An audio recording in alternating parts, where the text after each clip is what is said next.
बहुत पुरानी बात है। हिमालय में प्रसिद्ध मानस नाम की झील थी।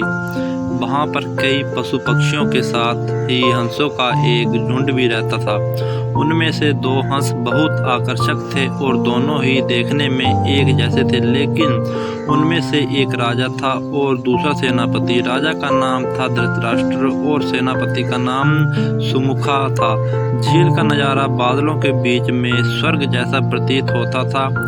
उन समय झील और उसमें रहने वाले हंसों की प्रसिद्धि वहां आने जाने वाले पर्यटकों के साथ देश विदेश में फैल गई थी।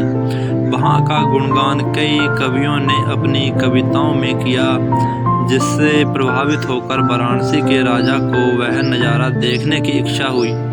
राजा ने अपने राज्य में बिल्कुल वैसे ही झील का निर्माण करवाया और वहां पर कई प्रकार के सुंदर और आकर्षक फूलों के पौधों के साथ ही स्वादिष्ट फलों के पेड़ लगवाए। साथ ही विभिन्न प्रजाति के पशु पक्षियों की देखभाल और उनकी सुरक्षा की व्यवस्था का आदेश भी दिया।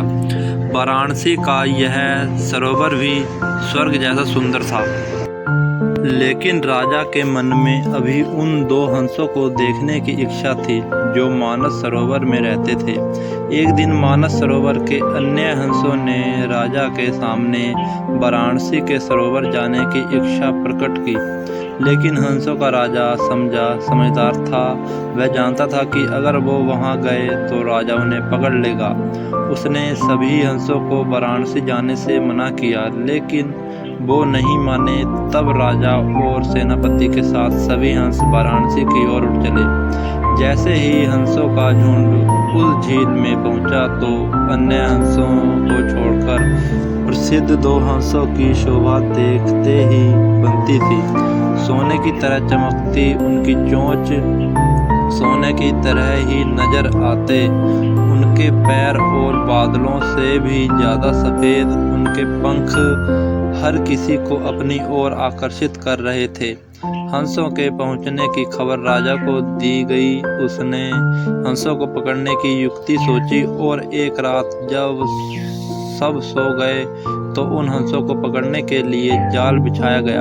अगले दिन जब हंसों का राजा जागा और भ्रमण पर निकला तो वह जाल में फंस गया। उसने तुरंत ही तेज आवाज में अन्य सभी हंसों को वहां से उड़ने और अपनी जान बचाने का आदेश दिया। अन्य सभी हंस उड़ गए, लेकिन उनका सेनापति सुमुखा अपने स्वामी को फंसा देखकर उसे बचाने के लिए वहीं रुक गया।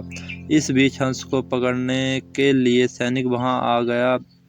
उसने देखा कि हंसों का राजा जाल में फंसा हुआ है और दूसरा राजा को बचाने के लिए वहां खड़ा हुआ है।